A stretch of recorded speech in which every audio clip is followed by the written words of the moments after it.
कि आप अपना ऑटोमोबाइल सेक्टर में खुद का बिजनेस शुरू करना चाहते हो कि आपके भी शहर में अभी भी किसी बड़ी कंपनी के ब्रांड की डीलरशिप नहीं है।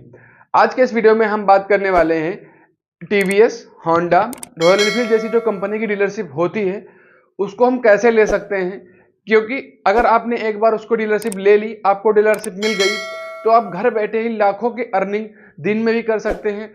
अगर महीने का हम ऐड करते हैं तो 50 लाख भी अर्निंग हो जाती है बहुत ही अच्छी तरीके से, बहुत ही आसानी से।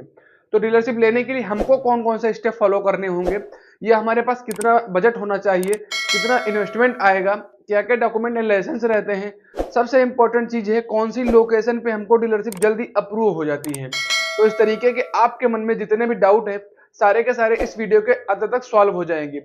मेरा बस आपसे छोटा सा रिक्वेस्ट है, वीडियो को अंत तक जरूर देखिएगा। हेलो एंड वेलकम फ्रेंड्स, मैं हूं गुफरान अली। स्वागत है आप सभी का आपके अपने बिजनेस वाला यूट्यूब चैनल पर।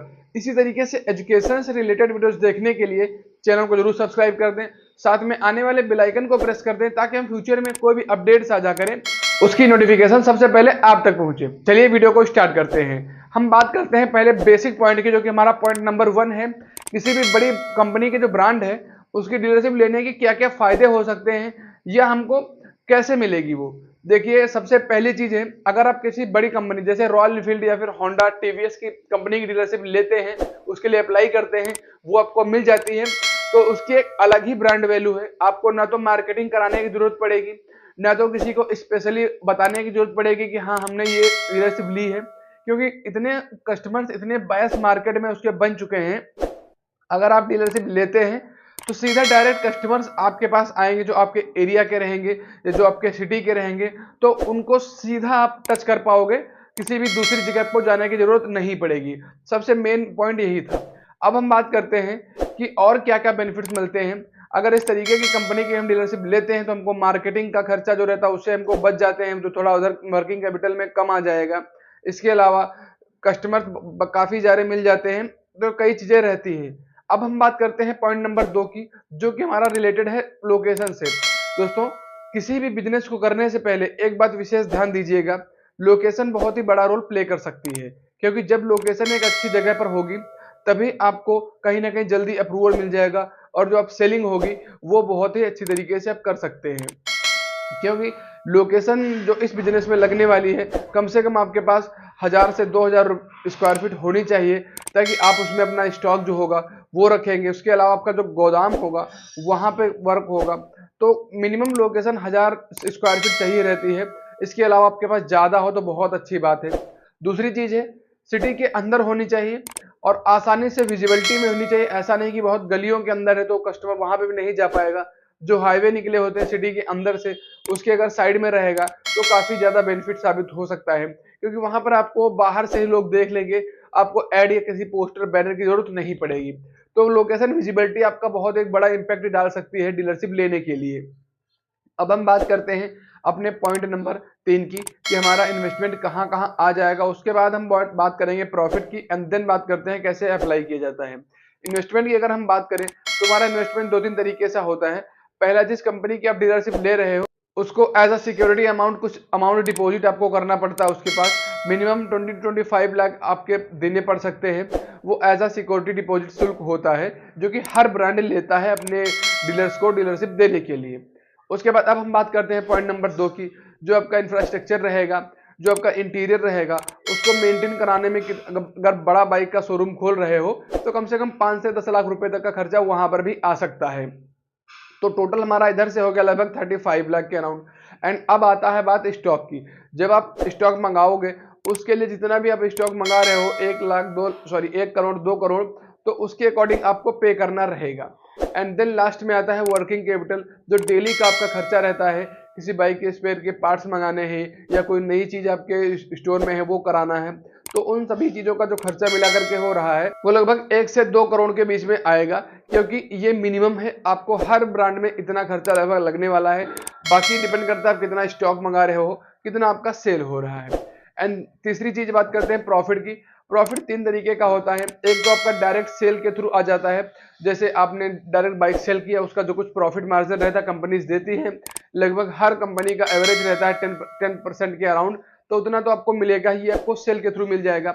एंड दूसरा है सेल सर्विस और पार्ट्स, वहां पर आपको ज्यादा बेनिफिट मिल सकता है, क्योंकि अगर आप सेल कर रहे हो उसके साथ में किसी कंपनी की बाइक्स आई, आपको अब सर्विस भी कर रहे हो, उसके स्पेयर पार्ट्स भी बदल रहे हो, इसको इनडायरेक्टली भाषा में हम बोलते हैं कि 3S। आप सेल सर्विस और स्पेयर पार्ट्स जितना ज्यादा आप तीनों ऐड कर लोगे उतनी प्रॉफिट आपकी डबल से ट्रिपल भी हो सकती है, क्योंकि सेल से आप 35% अर्न कर पाओगे, बाकी का जो रेस्ट रहेगा वो आप सर्विस दे करके या स्पेयर पार्ट्स का काम कर कर ही उसे अर्न कर सकते हो। तो वो आपका वहां पे प्रॉफिट बहुत ज्यादा डबल हो सकता है। अगर आप डीलरशिप ले रहे हैं तो इसके साथ में वो भी काम आपको करना होगा, उसके लिए अलग से मैकेनिक आपको रखने पड़ेंगे। एंड अब हम बात करते हैं किस तरीके से हमको अप्लाई कर सकते हैं। उससे पहले आपको बता दें कौन कौन से डॉक्यूमेंट्स आपके पास होने चाहिए। सबसे पहली चीज है डॉक्यूमेंट्स की, अगर हम बात करें तो लोकेशन से रिलेटेड हम डॉक्यूमेंट बता देते हैं। अगर आपकी जमीन है तो उसके कागज होने चाहिए खुद के आपके पास। अगर आपने लीज पे ली है तो उसका सर्टिफिकेट आपके पास होना चाहिए। एंड फायर डिपार्टमेंट से एनओसी आपको लगेगा। आपकी बैंक स्टेटमेंट की 6 महीने की जो डिटेल्स है वो भी आपको अटैच करनी रहेंगी। साथ ही में आपके पर्सनल डॉक्यूमेंट्स की अगर हम बात करें, आधार कार्ड, पैन कार्ड आपके पास होना चाहिए। एंड अगर आपने किसी प्रीवियस कंपनी में वर्क किया तो उसका वर्क एक्सपीरियंस सर्टिफिकेट अगर आपके पास लगा होगा, आपने अटैच किया होगा, तो कहीं ना कहीं बहुत ही आसानी से आपको मिल सकती है डीलरशिप। उसके लिए आप हमेशा एलिजिबल और अवेलेबल रहेंगे। वर्क एक्सपीरियंस बहुत मैटर करता है, अगर आपके पास रहेगा तो काफी जल्दी आपको मिल जाएगी। एंड बाकी जो डॉक्यूमेंट्स है वो नॉर्मल ही रहेंगे, वो तो आपके जब बिजनेस हो जाएगा, ओपन हो जाएगा, उसके बाद जैसे शॉप एंड एस्टेब्लिशमेंट का लाइसेंस रहेगा एंड एनओसी, बाकी जो फायर डिपार्टमेंट से, पुलिस डिपार्टमेंट से, वो सारी चीजें रहती हैं और आपका जीएसटी नंबर भी रहेगा। तो ये डॉक्यूमेंट जो बाद में मैंने बताए हैं ये आफ्टर ओपनिंग के बाद आ जाएंगे। अब हम बात करते हैं कैसे हम डीलरशिप ले सकते हैं, क्योंकि सबसे बड़ा सवाल यही रहता है। बाकी तो आपको सारी चीजें नॉलेज में थी, बट क्वेश्चन था हम कहाँ से इसकी डीलरशिप लें, ये कैसे अप्लाई कर सकते हैं। तो जिस भी कंपनी की आपको डीलरशिप लेनी है उसकी ऑफिशियल वेबसाइट पे जाइएगा। ध्यान रहे ऑफिशियल वेबसाइट पे जाना है, किसी दूसरी वेबसाइट पे नहीं जाना है। वहां पर जाकर के आपको बिकम अ डीलर या डीलर पार्टनर प्रोग्राम पे करके आपको ऑप्शन मिलेगा। उसको जब आप ओपन करेंगे तो वहां पे एक आपका फॉर्म ओपन होकर आ जाएगा। तो कई सारी डिटेल्स उसमें आपको डालनी रहती हैं, जिसमें आपका मैंने बताया ना कि वर्क एक्सपीरियंस डालना रहता है, आपके पर्सनल इन्फॉर्मेशन डालनी रहती है, कितनी आपकी नेटवर्थ है, आपकी बैंक स्टेटमेंट क्या है। तो ये सारी चीजें और उसकी कॉपी आपको उसी में अटैच करके सेंड कर देना होगा। एंड कुछ दिन बाद, जैसे हफ्ता 10 दिन बाद अगर वो अप्रूवल होता है तो थर्ड पार्टी एक ऑडिटर आएगा जो आपकी लोकेशन और आपको ऑडिट करेगा, देखेगा क्या क्या चीजें करेक्शन करने वाली हैं, क्या क्या चीजें करेक्ट ऑलरेडी हैं। तो उन सारी चीजों को मेंशन करके वो रिपोर्ट बना के भेज देता है। देन आपके पास अगर एलिजिबल आप हो जाएंगे तो डायरेक्ट कंपनी का जो रहते हैं कि फ्रेंचाइजी डीलरशिप देते हैं उनका कॉल आएगा, वो आपसे कनेक्ट करेंगे। अदरवाइज आप स्किप हो जाएंगे अगर उसके लिए एलिजिबल नहीं होंगे। दूसरा जो ऑफलाइन तरीका है, अगर आप जहां भी रहते हैं उसके सिटी में बड़ा शहर है या फिर आपका ही शहर है जहां पे रीजनल ऑफिस या कॉर्पोरेट बना होगा, जिस भी कंपनी की आप डीलरशिप लेना चाहते हैं वहां पर आप जा सकते हैं, उनसे डायरेक्ट कांटेक्ट कर सकते हैं। उस तरीके से भी बहुत ही जल्दी मिल जाएगी, क्योंकि जो काम ऑनलाइन नहीं हो पाते हैं वो ऑफलाइन कहीं ना कहीं थोड़ा जल्दी से हो जाते हैं। अगर आप उनसे डायरेक्ट कांटेक्ट कर लोगे तो मे भी थोड़ा पॉसिबल रहे कि आपको जल्दी चांसेस मिल जाएं डीलरशिप लेने के लिए।